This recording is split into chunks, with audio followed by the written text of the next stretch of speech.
Giờ cái này mà thiên thủ với một tập mấy cần ngay cho đó là cần thủ với tụ chiêu lần mà soi môi rồi đủ nặng kia này lần mà học lòng cái điều gì đó lần mà soi môi rồi đủ nặng kia này à là lấy praise worship thì trong tập này cái chuyện là cần giải quyết cái vấn praise worship vì là để quý thì cái vấn cần soi praise cho cái cái gì xuống vì sao trong xuống phật cái này em tiêu nói với là lên tôi thật tất mấy cái đó mà qua đây là mình bê ta có vào xuống các phật đó này thiên mình đi sao có cái phật này tôi chụp praise này mình đi đâu có cái phật để praise này anh ta còn nói quý tộc cái có cái phật để praise chú này nhưng mà sẽ worship chú anh đi đâu cái chân vàng thì biết đâu mà đi số cái bù thiêu biết đâu lại qua lần mà chúng ta mà thiên cái điều vàng chỉ bởi cái bù đấy worship rồi mọi là chú này cho nên với cái cái thủ số lần mà rồi mọi rồi đủ là đi khá cái thủ quy thủ anh đi đâu đó này mà thiên thủ một bề bề đầu chia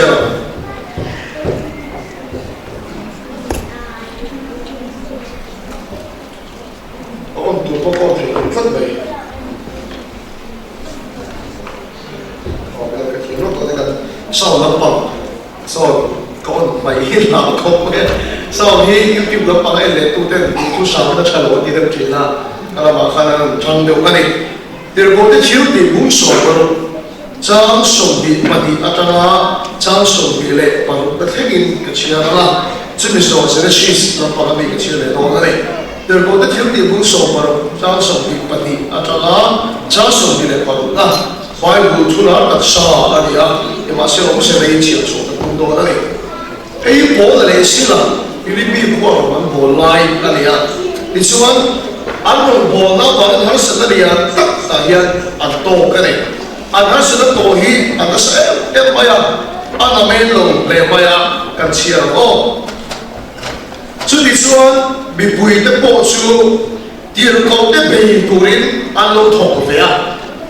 tiền công cái bề tuổi anh luôn thọc cái này bị bùi luôn hả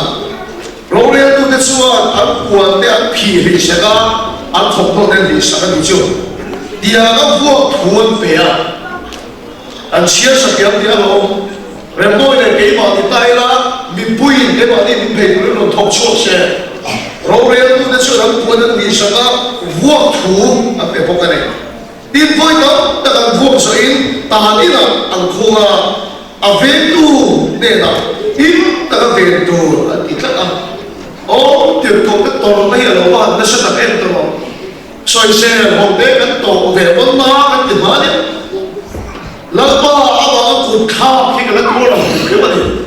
vậy là chú xia hà cái chế độ miễn phí hiện tượng đó lúc với cái cái lồng ấy em mới in khô cái bà điên sẽ cái điên đâu vậy hả mà thì nó khát thiên chỉ có lúc thủ lúc cái tổ có bao nhiêu rồi mà lúc thôi chứ mà nắm mà cái lồng bộ đó ấy cần tôi chú số cái tổ lồng vậy thì biết là vì khát đâu mà chú biết vì bố này là đúng mất gì chứ cái điều nào ta chưa thấy là vì bố em cái chuyện đó thì cái gì về tai được chứ thì số mà xin nó này cái cái chuyện đó thì mà xin nó tiền công đây tôi rồi thì bị bố em thòng xuống á rồi bây giờ tôi đang thòng đó thì sao đó vô thủ tiền gì chứ rồi rồi nó cho bằng nó cho lên đầu đông về lên đầu mày anh tôi hiện là vào nó sẽ đặt em với đó ta cần vô giấy tờ như là anh không về tu để là hiếu ta có về tu là tin tất cả chú thì có thuần về ở vàng xuân anh đi xuân rít chúng nó vào ta đến kia về cả về thì nó sẽ về đó đúng không anh kia anh xuân hiếu cồn anh cũng tiếc tất nhưng mà xin là sân lai bố là để xin là chúng ta thiên mẹ là anh trông trai là bảo chúng ta cái đó sẽ là anh sợ bị ta tên anh lai khả ông anh rồi quý tặng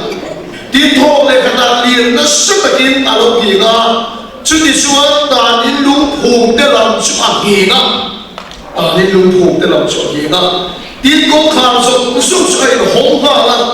mình tin còn buồn để chú à lâu im bền ta phép là bắt chú phải cái đó rồi sẽ ông anh rồi với tặng em Genesis bung sông tin bà đi cho là na Hey Bible là những worship thì các con đâu sẵn cái gì à? Hay là worship thì các con chính trọng ăn bền là bao? Ibo ăn bền là bao drum sáng một hẹn lâu. Music thiam lâu ta con lâu ta sẽ là worship thầy thì là gì chứ? Worship thì rồi nên ta có sẽ biết chứ Abraham an Papa Isaac và Maria ta anh làm đồ lại khá hơn gì à? Akhir về thì có chuyện là làm rất mày. Cái chuyện Genesis book sổ thì mà đi xa là di chuan Abraham an chia lo tập van cái điều chuan hết là sabeng tung nền hiện lo lo sabeng tung nền lo lo cái này nó bằng số ta số cần phải cái là tin bắt hiện cần phải bia anh làm cái gì làm mà anh có worship anh tin đi lên Bible là cho nên gì cái này các bạn thấy được chia làm bằng cái sáng đó anh bị sốt sắp rồi xem你明天把它煮茶，还是让那个水养多啊？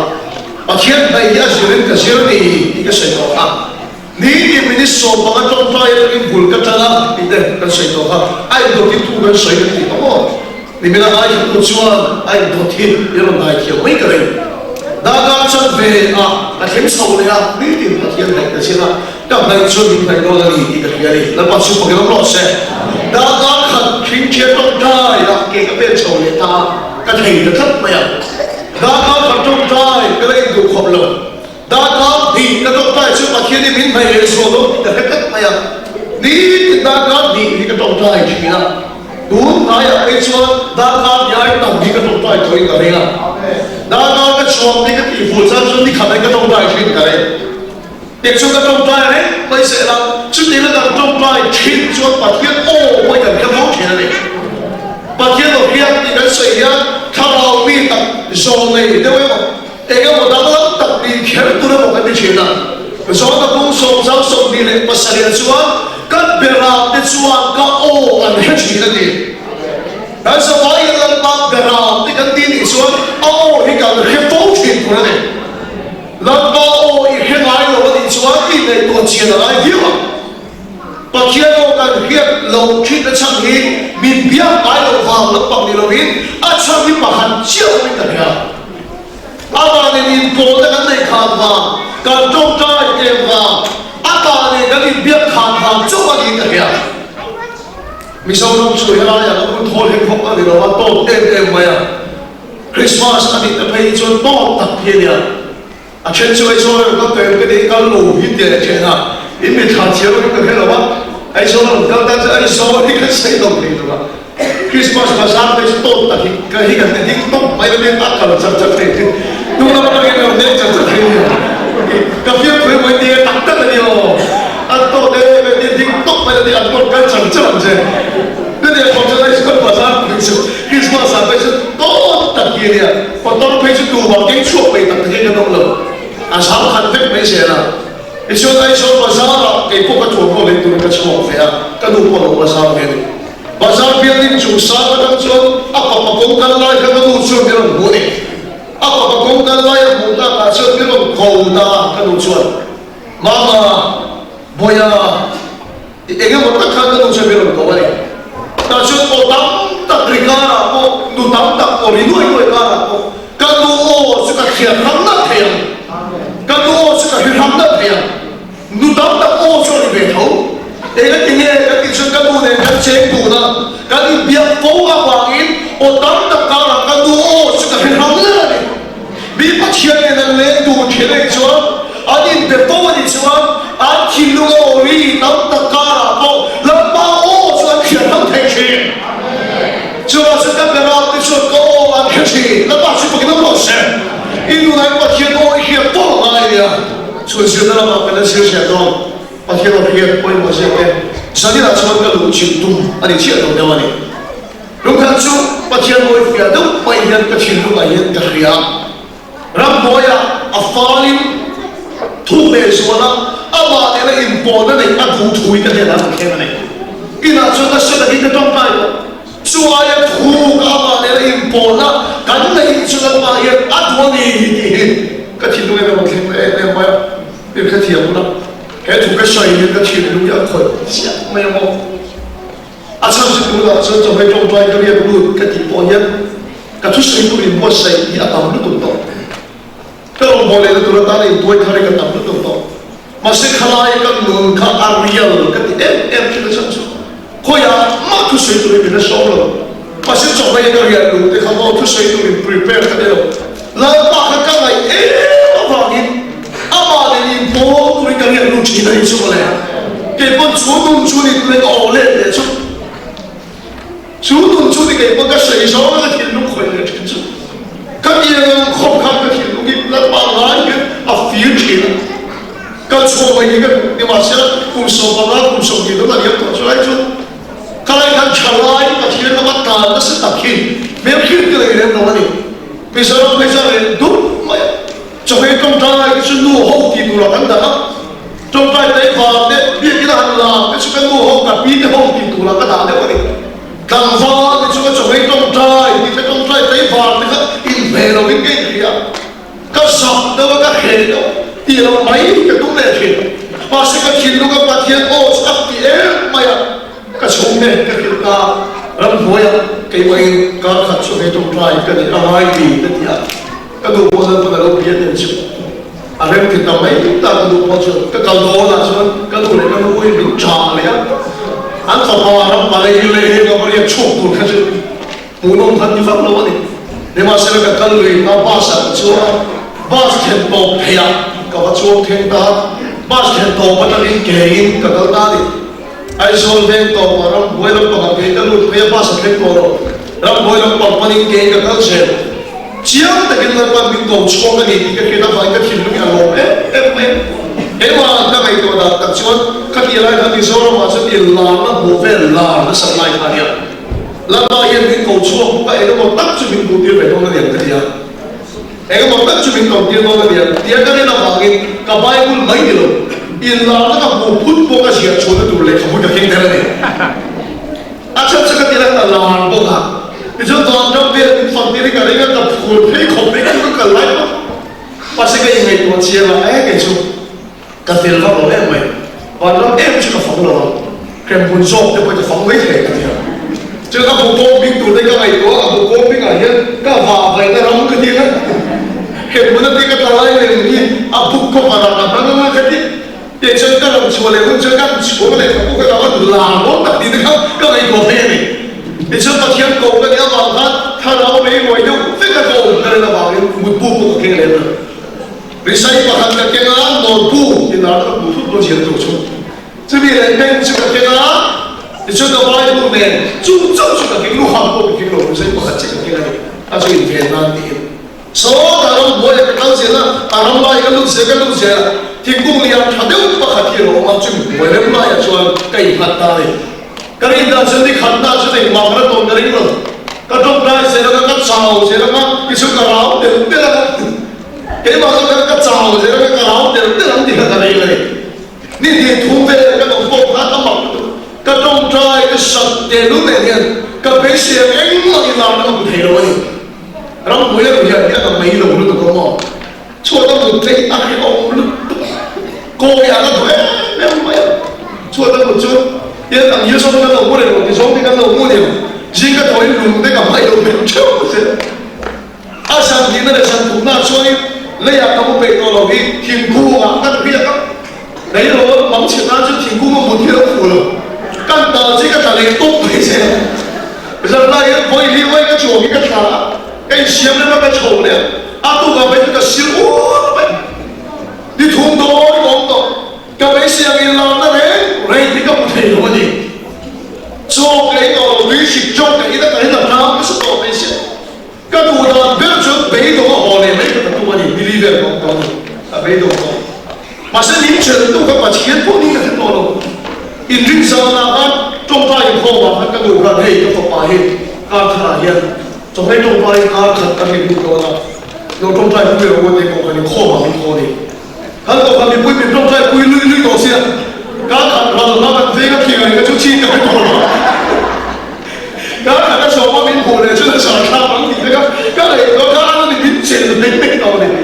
Kalau itu setahun kau macam ni doktor kan bersih kan boleh lo. Asal mereka cerita film mana, kami dia ada so, kalau dia naik tu mana.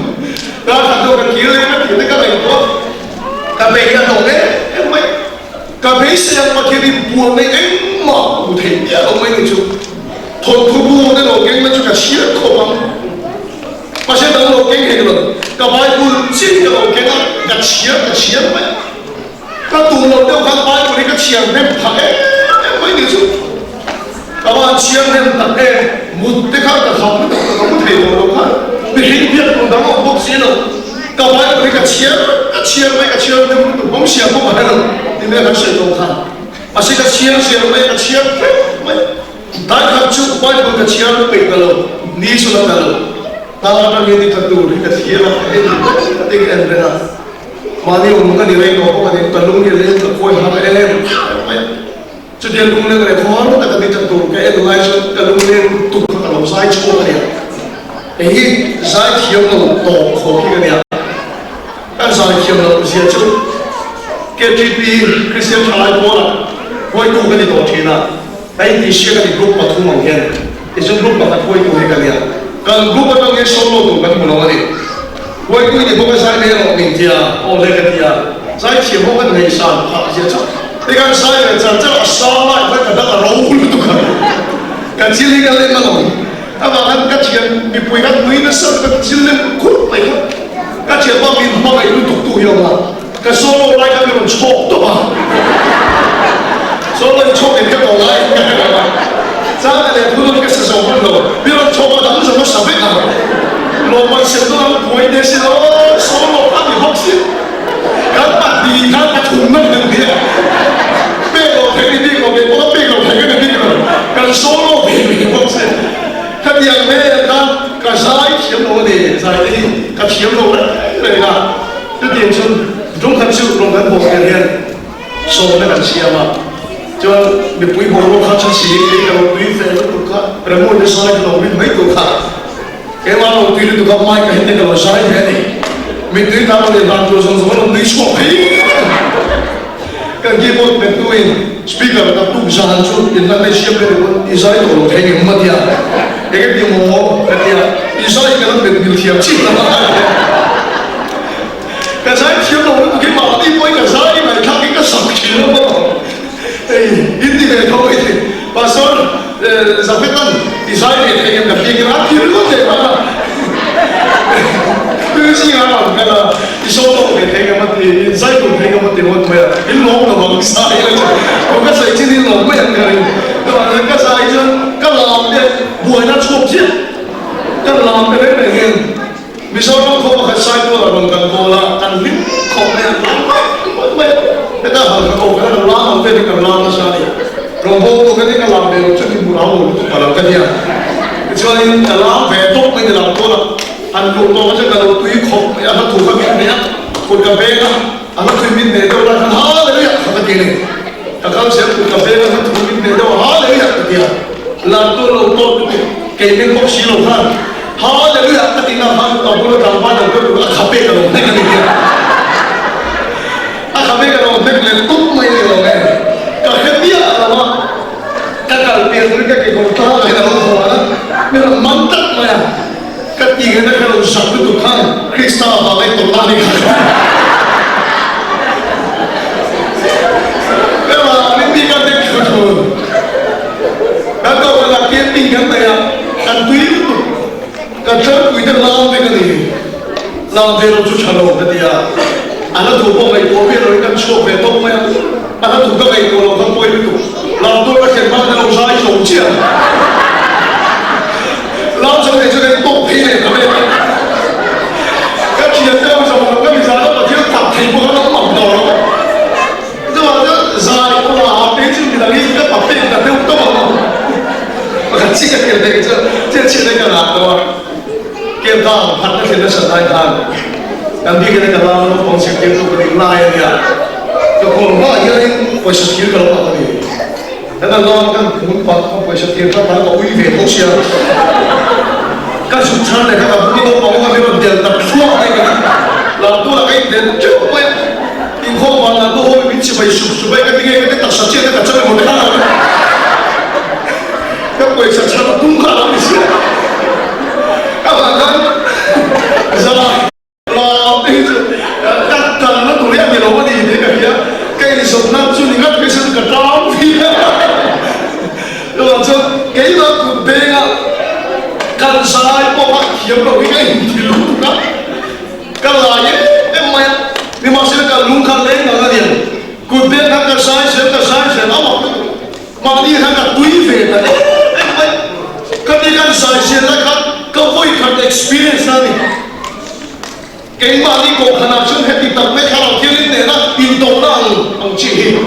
sự kia nó đúng rồi anh cổ khả năng cái sự kia nó bằng lên là đến cả tông vật rồi cái mà chọn cái tình yêu cái lúc tăng lên rồi cho nên cho khả năng kia khối đan thì nó chỉ nó thì đây cái experience nó lên rồi nhưng mà sẽ là cái cuộc bê cái con roi và chỉ cần tập lại phát ông cái gì chứ và đây là tùy dễ mà tùy hiểu rồi luôn dễ là cái kia này tùy các con lùa khăn dễ là đâu hiện cái mà hiện rồi luôn biết nó lùa khăn tu biết nó chèn chỉ tu mà đi hết tất mà nó bắt chước cái nó dễ cái mà tôi nói sai sự kiện tôi đâu cũng gặp đến riêng sẽ đó cái áo chua cái sai sẽ đó cái mà cái biết nó chèn chỉ tu biết nó lùa khăn tu khăn cũng dễ các hiện đâu ai hiện thằng nào thì mình biết nó lùa khăn ta đấy mà nó bắt chước cái nó dễ cho nên là khả năng mình biết là chủ khả năng mà chứ mà đi sốนั้นmình lúc nó bay mình cái nó chiều không khác khả năng thì cho cái mà mình làm tiền mùng sắt tạt mấy đi khá hallelujah tiền mùng tu cho nó quá khả năng đấy bay mình chiều hết thì hết việc thiếu nó bằng mình đang ý số cũng đang kiểu việc hết biết nó bằng xem tiền mùng tu cho nó quá khả năng đấy ông sẽ khi nó bắt bay mình sẽ nó chiều chiều rồi mình đang cái sự đó logo sẽ nó là lúc chiều rồi thằng nào kia đi làm quân đại nào kia rẻ mà sao không chết cái mà hiện ra qua thằng nào xưa thu xuất đi tung hết rồi nên sẽ làm mấy phần không mấy cái bài khác mấy các sẽ là ta đã chọn ta mình khi không hiểu đâu cái ta đã chiến thủ khẩn liên tục các bom chồng nhiều gì các đi cái cái đầu đầu các bom mất sạch để liên cung để học cái các cụ chân mẹ nắm để liên cung đi xưa là cái gì hem cái gì có thể làm khó cung cái ý sự là cái gì hiện mà chiến thủ nó ao chuột với cả cuống chuối mấy ula nó mọc lên rồi quý em mày chụp đi bên nào có sấy đâu cái nó ban đêm cái nó hất sân cái này tốt trong phía trên này đâu lên cái gì nó mình sự thật như thế đâu mình bây giờ khi ta thiếu sấy bốc phía đâu khi cái này mà chiến thủ cái buồn lại cái này tốt buồn nó sống ra nó bị phèn đầu tích à hallelujah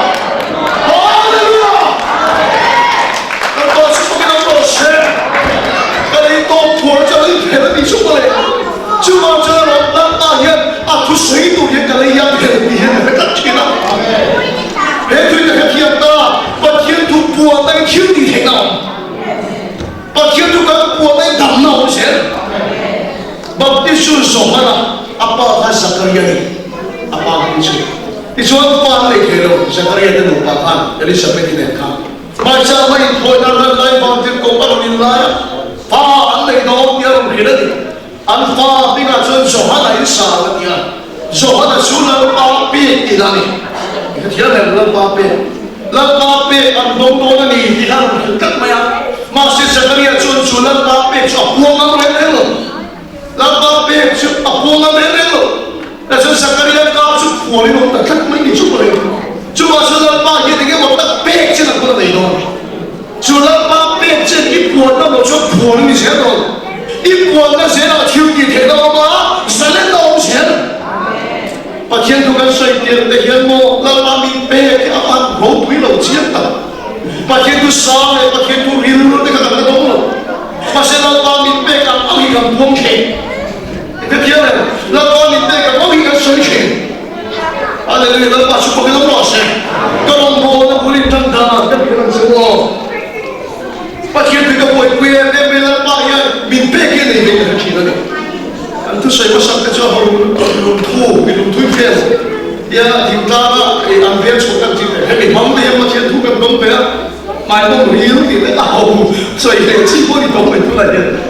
cái này cái mai bây giờ cái môi trường thì nó ổn về rồi đó buổi sáng kia thì anh cảm động cái và sẽ cảm động là cái cảnh sát mới lại rồi lớp ba mình biết cái cảnh môi quỳ ngay rồi càng buông sẽ thì bây giờ mà sáng này ông quỳ này rồi mà sẽ riêng này rồi mà sẽ lớp ba mình biết cái càng buông thì also funny last 12 July and the แล้วไปมีเป็นอะไรเรื่องก็คุณไปตามมาคอยโกงไปตามมานี่ละสองเรื่องมาสแล้วก็มีเป็นชุดไหนเสียกันบุญมีนี่ไหนกันพวงชีนะฮาเลลูยาอาเมนเอ้พวกเสด็จเที่ยวมาสุขกันรอเสียเจียนชิลดูกันเลยกันล้มเลยทำไมดิฉันลำบากมีเป็นที่กับพวงชีนะก็เสียชีก็เลยเสียคุยเรื่องบุญก็เสียเป็นชีนะแล้วสเปรย์กับพวงมันลำบากมีเป็นก็เสียละดิฉันกับพวงชุบเปียงนั่นเองละลำบากมีเป็นก็เสียละการเสียที่ตัวกันที่ใจปกติมีหกเขาไปมีกบทำตาเฟจิสกุลเลยเห็นอิสราเอลจบไปเสียแล้วประเทศทุกเสียต่อสู้ที่มีเท่ประเทศทุกเสียในสังเกตดูค่ะเพราะฉะนั้นมามีเด็กกับพวกเราเท่าอันนั้นประเทศทุกเสียในเด็กกินจอยไม่ได้เลยชัวร์ดิฉันกันสกุลจนเรามามีเด็กกับพวกเราเสียแล้วแต่ฉันกันยี่จังชุดที่นั่นตาก็เสียเราเท่าเนี่ยที่ต้องมากินกันท่าสุดเสียเรากันสกุลกุมปุยเราก็สวนเปล่าอะไรเนี่ยปนิการเราเป็นชุดที่นั่นจุดนี้ปนิการเราชุดประเทศทุกเสียเท่าที่เรานี่มาเสียเราเรามามีเด็กก็เสียเราเท่าก็เสียมีน้องที่ส่งให้พวกกันในข้ามหัวมันมีแต่ยังทำไม่ได้ปนิการ所以去年你嘿，刚才你看到，就去年你 class 4买ไปหมดแล้วมาเสียมาวันนี้ตีเดียนจูแล้วก็มีเป๊ะก็ใส่กันเลยก็มีเดียนเอ็มมาอย่างการตั้งแต่เรียนรู้อันนู้นน่ะตั้งแต่แข่งขันมาอย่างจุดมันตั้งตัวเราการสร้างสุดตัวเราอันนู้นน่ะตั้งแต่แข่งขันมาก็เลยก็สื่อคุยที่จะชวนเฟรนด์กับปาร์ตี้ตัวขึ้นขึ้นยันตั้งแต่คุยอย่างนั้นเนี่ยก็ใส่ตัวเย็นแค่ชวนการดูดีการมาดีเฮียก็สวยที่ไหนข้าไปเห็นชาติอันนั้นไม่ถูกไม่เสียละการตัดสินใจสองทีเรื่องนี้เอ็มอะไรเนี่ยกันเกิดกันที่สุดเลยอาจารย์ต้องรับกันเรื่องภาษีเราเสียแต่ฉันกันที่ฉันกันชอบเสียเล็กจ้าเลยก็ชอบเป็นอะไรประเทศนี้ก็ใช้ชีวิตกันได้ใช่ไหมก็ชอบก็ใช้ต้องไม่ใช่ละรู้แต่ก็ชอบไม่ใช่ละที่ฉันไปมาฟังตัวฉันก็เสียเป็นเกียร์ประเทศนี้ก็ใช้ชีวิตเลยจงการเชื่อกันดิ้งการมาประเทศตัวเอ็มไม่ก็ใช้กันตั้งเสียงนายขัดชอบไม่ใช่ก็ใช้กันชนนี่ก็ใช้ได้จนมีหัวตั้งในตัวกันตีฉันจนรู้ตั้งกับเราเอ็มไม่กับบ้านเราคุ้มตั้งกับสุขภาพเลยมาสิขัดเดียวกับเชียร์ทุกเชียร์เราตั้งไปมองมาตั้งไม่กับเราใส่ทั้งแล้วมาคราวนี้เราถอดเบี้ยเนี่ยชิวก็เลยก็เสียคุยจะให้เราคราวที่เล่นกันถอดเราแข่งตั้งไปโรโก้มันตุ้มเชียร์ไหมครับถ้าเราที่เล่นกันถอดเราตอบผู้เชียร์เราต้องมาว่าจูดเรียกกิจชมครับ present me ที่เราครับ hallelujah ที่เราชมครับมีเราครับทุ่มมาตั้งเราnumber 14 15แล้วที่ hallelujah amen อันเรา number นั้น response ตัวเรา hallelujah amen hallelujah amen ที่เราคิดแล้วเราชมกันอีกชั่วอันมาพอรู้มีเราเนี่ยต้องดูเฟซนะพอเสีย hallelujah ที่รีบตารีบตาตุกาไปตุกาที่ส่วนอะไรคำพูดสุดคุ้มตาเอ็นถูตัดเงี้ยที่สวยเราชมเอ็นพวกกระชุ่มกันง่ายทางมันที่นั่นเป็นต้องดูเป็นเป็นชั่วอาชูเบนตาตาสุดหัวเส้นตั้งไม่ละมาชราวินหัวเส้นตั้งไม่ละเนี่ยกันตาสันสันก็เชียร์ถูจุกเส้นตาแกมันนี่ตาสามไม่เนี่ยเราตาสังสมสมาข่าวใครกับเอกโพสต์ปฏิเสธอะไรกันนี่ละเยอะกันสุดละรีไวท์กันสุดละเราแข่งกันเลยฮาเลลูยาแล้วก็สุดที่เราต้องเสียเรื่องพวกนี้นี่ตาสุดกันของเขาตาอันนี้สายโคยเกี่ยงเดียกับพังตรงนี้เสด็จแต่กันในช่องที่นั่นดิฉันโหมันเป็นกันปอยสารกันเลยหรอมีภาษาที่กันปฏิฟังยังกันไม่พอที่นั่นขณะกันปอยสารยังกันที่กันโหกันบางที่นั่นชุดเดียวฉันโดนพอที่กันจะเลยอาทิตย์ละปัจจุบันชามีผู้กันจนเร่งเร่งเลยกัน principal คนละ student กันก็เพียง gospel camping ในคุยกันเดียวกันเนี่ยดิฉันข้าวชิ้นkan school si government school niya religious pakata purpose sa din palo ni India lang po ni mas pala chulo ta tason masih kawan dilo harap na sa dito with the principal kan school si government is over secondary school niya ison subject student adu camping renti sa yun sa kaya kadungkang kasi ko kapya tayo pangayan ka application nito kami magpekil ya Ituan teacher na tama ito ng bracket na ng type yan principal dito ng principal gawin yan hindi yan ang application formal mo ito hindi ka formal yan cái điện cái các muốn gần chân cái điện chân nó có nó gần chân nó ba mình bê cái nó gần buông xe này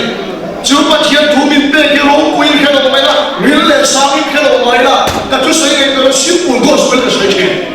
nhưng mà现在主把天赋是让大家看到那头盔起来嘞。用看这个天空的土把看见那土哎妈呀，土是黑了，湖南的混了嘛，那包白些了。给买那路边的湖南就那那多别个谁呀？Bible 就那混了嘛，包白些了。我看见这个的这就土黑了湖南那边的，马上混了嘛，包白些了。给买一种土是东哎妈呀，个那个是规矩的那没有面跟那个呀。cái gì cũng khó mà đi, cái chỗ picnic spot có khác, cần hay là bao cái chỗ in cũng không lấy khác, anh thấy cần cao kim không mấy à, cái tao bây giờ nó mà chỗ bây giờ chỗ này nó mới thấy cái cần ta sợ ta, picnic thì cái chỗ suy là in đâu vậy, cái kia là chỗ mấy chiều qua là in đâu vậy in đâu mà chúng ta, cái lô cái chuyện in đâu có cái mùa đó, anh bây giờ số mình in không phải hard play là làm sao không đấy.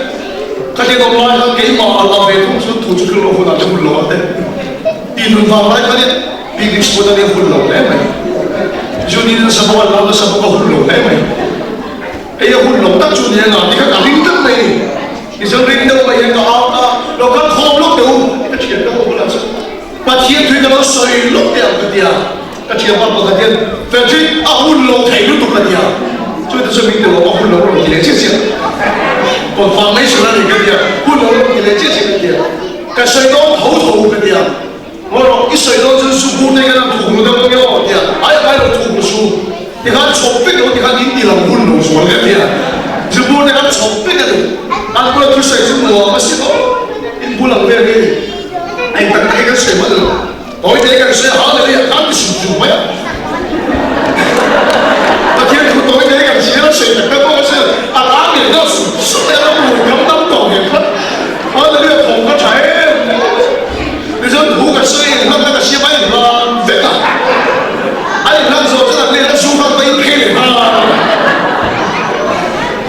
哎，都水干会啊，别人家头不有骗了吗？啊，马上会了，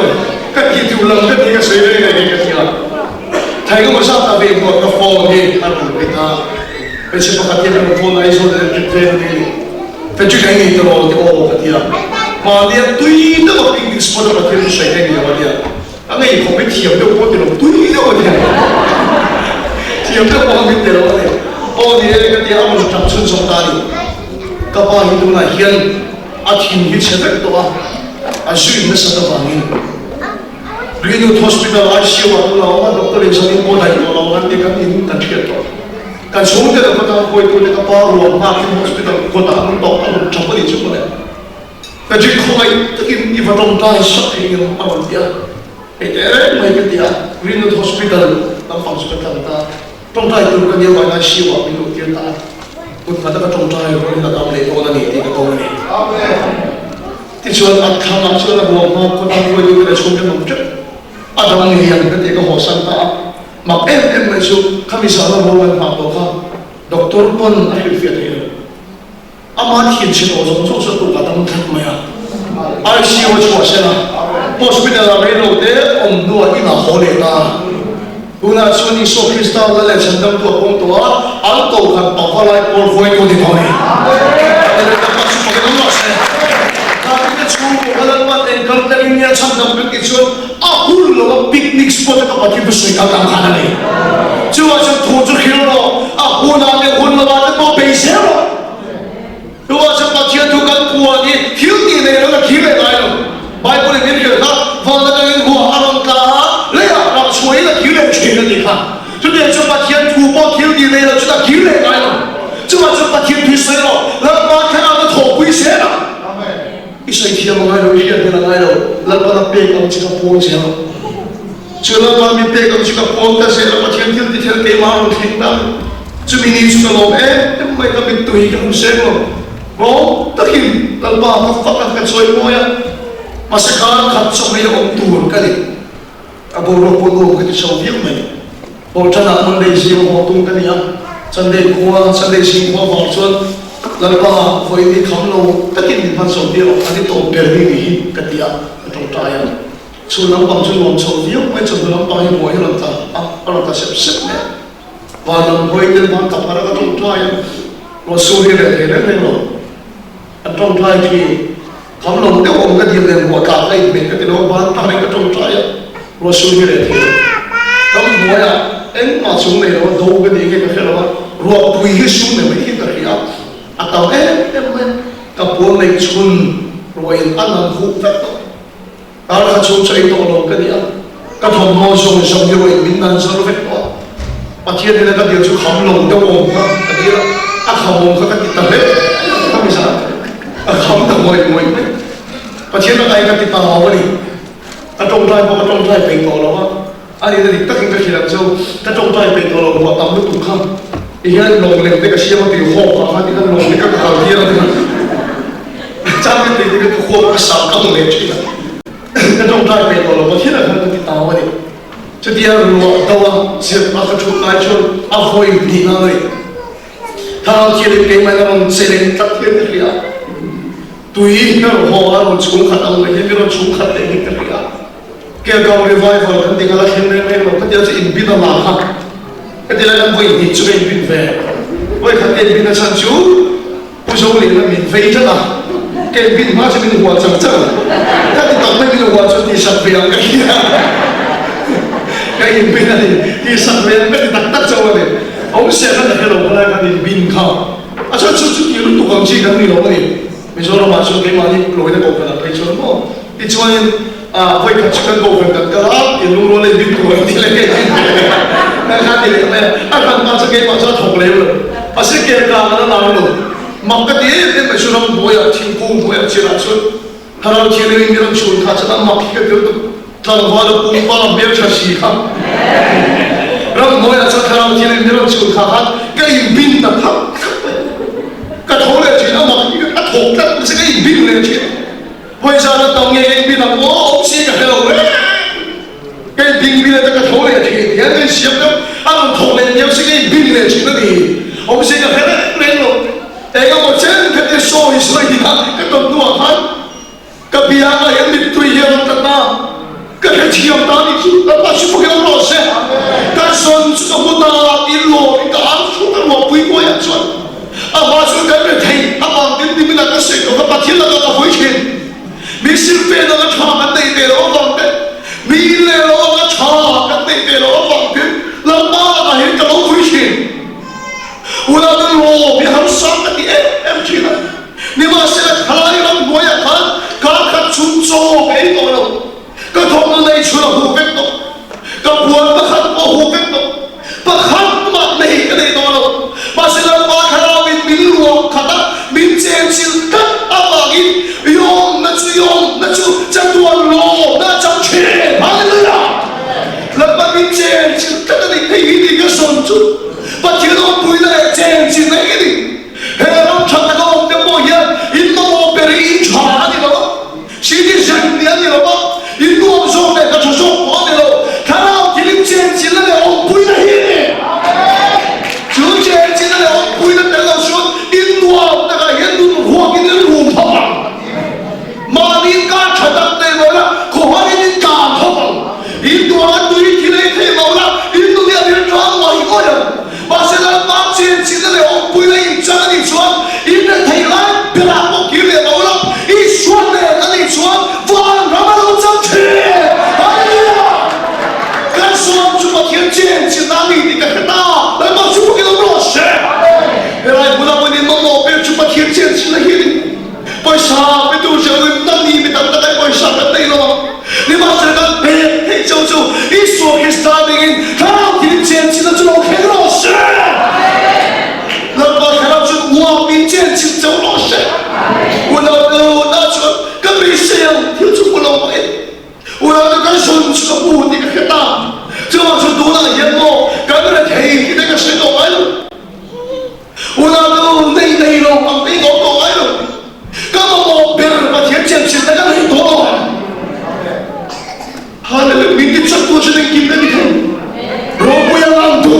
anh bị lên luôn anh cho biết tùy anh bị lên luôn anh muốn nhà hoa cái sắc tất tất nhiên một lần ta anh chỉ là next year anh đi liệp thôi anh chỉ biết bắt biết chuyện là tên ta unau tu anh với thầy anh đi tổ đâu anh luôn lấy đi đâu anh sẽ luôn là hoa xí đi chứ mà sẽ cái son này cái một personal part change lấy đi cái ta presence of the Lord but here change lấy cái đúng bên đi cái ta nằm bộ là ba khảo chân change chứ đâu sẽ là ba khảo chân ông bùi chứ đâu sẽ là cái sáng nay là ba khảo mình mình change ta sẽ bị là ba sự bùi đâu sẽ cho chỉ này anh đi mà chỉ không biết đi lồ kiếm ngay đâu cái nó hoa cái này ngay đâu cái nó khó hơn này em mà hiện một tay tất tất đâu không biết anh thiếu lông bùi hệ xuống biết đi lông thầy satisfaction đi về thầy lông lên lên Australia tao được bộ anh sao cái ông đó anh đủ to lắm rồi anh sẽ chua anh ăn hoa thằng gì không biết thiếu đấy mình chua thiếu cái bộ này anh đủ cái này tao này anh phải tháo cho đi chua anh sẽ cần biết siêu nhiều lắm không cần chua đâu chua anh sẽ làm bài khá là nên bộ này cái này lại cái bộ sẽ này lâu biết lại bộ này sẽ cái đồ này cái khen sàn biết lại cái sẽ này chua chỉ cái sàn chỉ cái bộ ta thì cái gì cái này cái đó bộ này cái này xí là tiếng anh bộ hình anh nó nào sẽ phải anh ta to cái sự cái bộ đó làm ba phật khi hắn sa anh đi cái này chứ làm ba ông bộ cái này về xí cái tiếng anh mình mòn làm ba cho mình chặt chuột về mấy xe vui nó thôi để anh tao tao tao cái nếu là cái sự cái này mọi người quên ba anh xí ta chua về tao lo cái mày tao vẫn phải anh ông bố cái tên là phần nào thôi về mọi người vui nào để chụp ảnh thì đào đến mấy xe vui nó thôi anh ta mà xin cái số lượng đấy chứ lúc này anh ta nó cruise thì asi kia là cái in nào không có cái vùng mà cái tiêu bị ba ICU quota anh phải đi khám lên chỗ này ô cái ba thì sẽ đi đâm về mấy xe chặt luôn mà mình ông bố cái tên cho tôi cái team member bạn anh boleh hospital lu chốt mấy apa so pun sẽ chung quân khỏi bồi đâu để nó chốt quân sẽ khỏi không lên làm anh mua cái tiền là cho ô long bồi nó long cái tiền đó và thiên cái nó long cái tiền đó làm bài cái nu lên bao thì mình lo về sắp về mấy sẽ làm ba phật har sa đi sa cái nào đi long bồi cái tiền chốt cái khăn cái lu mà đi kata check sang không có chuyện India check sang không có chuyện tấm tất cả những lên luôn, cái lúa mà sáng tất cả những lên luôn, mà sẽ là ba yên chế sáng thu mình bê luôn sáng cái nào, can ser can trong trai can đâm, là ba yên đâm luôn can trong trai, cái gì cái áo cái gì, cái này cái lúa mà đi ăn bún cá đến đi thì lúc đấy cái này chuyện đó, ba petrol mà tất nhiên có hàng ngày cái thấy chứ, là ba phật khi họ xuất được machine, cái này chỉ là nằm đó, khi cái này cóคนละหอยชั่วกำลังผมว่ารูมที่กันไหนก็เช่นคุณเอาดูการตายมันการตีมันชั่วสักเล็กแต่กันต้องต่อการที่รู้ว่าเราชั่วกับร่างกายมันชั่วยืดกันต้องต่อข้าวอะไรข้าวโตข้าวอะไรอินแต่กันกันเปลี่ยนกำเนิดเราก็ดูกันกันเปลี่ยนแล้วเราก็ป้ากันกันเปลี่ยนกันเราก็ป้าไปจนรวมพอไปใช้ต่อสิเฮ้ยที่นั่นเช็คดูก็มินดูเรามินหัวชั่วเยอะดีกันโอ้กันยังคุณมาเลยครับแล้วบ้าฝักยังมันหันสตะเอ็มจะว่าจะการทุบหินแล้วบ้าฝักหลบกันที่เราเช่นอะไรที่ดำแข็งเราไม่เคยเช่นมันโซ่มาเช่นเราบุฟเฟ่เทียบแข็งเราไม่เคยอีตักษณะอีนับว่าฝักหุ่นใครหากาอีฝักเหเราไม่ข้ามันโซ่เช่นว่าฝักหุ่นจะใครหากาอีฝักเหเราไม่ข้าอะไรที่ดำเราเช่นนี้ปนมันโซ่มาเช่นเราบุฟเฟ่เทียบเราไม่ปนแล้วบ้าสิมันหินเนี่ยมาอีโซ่chú bố là xin là chúa đã có anh rồi một cái số bạn chúa đó ta đi lung phùng để làm cho ông gì đó ta mà chú hiểu rồi sẽ anh ta là cút con sống cho nó là thập kết đó chú nó đẹp đó chú nó đẹp đó chú lần mà phật anh đi mà đi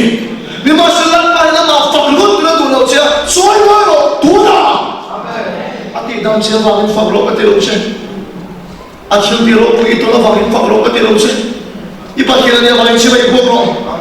kaya tayo na Abraham ang ipag-shoot ko after na i-shoot ka pa pinag-inis fakir hanutan lalpa fakir hanutan ni masih nak beramah jangan fakir lo dia kita bagi lalpa kan kacoi boy ni lalpa sebagai nama sen lalpa kacoi boy worship kan di tingkang ri macam ni lo keyboard ri lo macam ni lo kan naik dah ang po ni lo masih kan duda ang po ni lo masih ituang ni kacuma keng lo sen ituang ni sen som lo sen tiap lalpa huang kegan bed na sen lalpa worship na sen lo niya lalpa kacoi boy na sen lo niyaวันนี้เราว่าสวยมวยแข่งกันแล้วบางวันเขาเนี่ยคุ้มสวยแต่ก็ไม่เราว่าคนเนี่ยสวยมวยบ้านพันสามแข่งกันเราเองสักเดียวอาจารย์จะต้องคนนี้ข้าไม่มีข้าเราว่าเราดิ้งชกแข่งกันเราเองสักเดียวโมเราว่าเราลำตัวมวยแข่งกันเราเองสักเดียววันนี้เราดิ้งทำตั้งเชียร์เลยเราสอนนักกุศลเลยอีโลมันอะไรฝังอย่างเงี้ยมาเสียฝังคุณจะไม่กันทำตัวนี้หรอวะมิลล์ที่เราลงมาเสียแล้วก็จะกันมาเขียนเรียนไว้กันสวยมวยอ่ะอามาสวยมวยบ้ากันพันอ่ะอามาสวยมวยกันเก่งกันสวยช้าอามาสวยมวยเราตัวกันกันขวานแล้วก็สวยมวยเราตัวส่วนแล้วก็สวยมวยน่าจะคิวดีให้ลงฮัลโหลแล้วก็ช่วยพวกเราหน่อยส่วนแล้วก็สวยมวยน่าจะนี่คิวดีให้ได้ซ้ำแต่ไม่เอาจุดที่เราเราสวยมวยน่าจะเราตอนนี้ลุงภูมิได้แล้วนี่อีชูประดับนั้นอีฟ้าอาชันกุนับฝักอีตัวนี้เราอันนั้นชัดเราวันนั้นมาช่วยเราอีชูเนี่ยนักเตะเราวันนั้นเรารู้ยังมาที่เราไอ้สักเราวันนั้นมาช่วยเราจุดที่เรารู้อินอาป้าอินอุณาเป็นแล้วมาอินสวยมวยกันแต่จุดเราสวนลุงภูมิจุดที่หินนอนฮาเลลูยาจุดที่เราสวนลุงภูมิจุดที่หินนอนข้าเสด็จตาในลุงภูมิจะลงพิงอ่ะไม่ตัวเดียวมวยไม่ชุบอันกุดคนละลบตาไม่ได้เราไปช่วยมวยในกุดคนส่วนนี้เราดิบเบ็ดก็จะเลยเพนเช่มวยในเรื่องไม่ชุบตามเวดังส่งส่งขารไปหัวนี่ตามเวดังแล้วไปช่วยมวยนะครับนี่ชุมเต็นอันสั่งตามอันสั่งเด็กชัดตัวอีฝักกันที่เราไปช่วยมวยนะครับนี่อีช่วยมวยนะครับตามอันเราอันสั่งตามนักก็ไม่หดทนอีช่วยมวยนะครับตามอันเรากุดคนละเลยเพนดอนวันนี้ไอ้เรื่องปามีดูตัดดูอิสระฮิสตามีจะชมดูเช่อีดูแล้วก็ปาอะไรก็เช่นวันนี้คนวันนี้แล้วปาจะช่วยมวยว่าทุนอ่ะดิ้งกันเนี่ยดูเช่อีปาก็แล้วปาช่วยมวยนั้นสามพันเมตรหรือก็สองดูเช่แล้วปาช่วยมวยนั้นนี่เก่งก็ได้ชั่วเมตรหรือก็สองดูเช่แล้วปาช่วยมวยนั้นลำตัวเนี่ยเราแข็งเลยหรือก็สองดูเช่อาหารสารอีละกำลังอาทิตย์ที่สักเดือนก็เขียนลงมาเสร็จแล้วมาชุดปฏิเรียบร้อยหัดจอยมวยพอไม่ละจุดนั้นชุดคิวดีเห็นจะลงเสียเลยวันนี้เรามาจอยมวยตัวนี้สวมไม่ได้นี่สวมมันนี่ praise ก็ใช่เรา worship มันนี่ก็ใช่นี่ฟังก็ใช่เราจอยมวยนี่ก็ใช่นี่ก็ทุกใช่เราเป็นกันจัดมันนี่สวมสักแล้วเสียมาเที่ยวมาคุยตรงใจ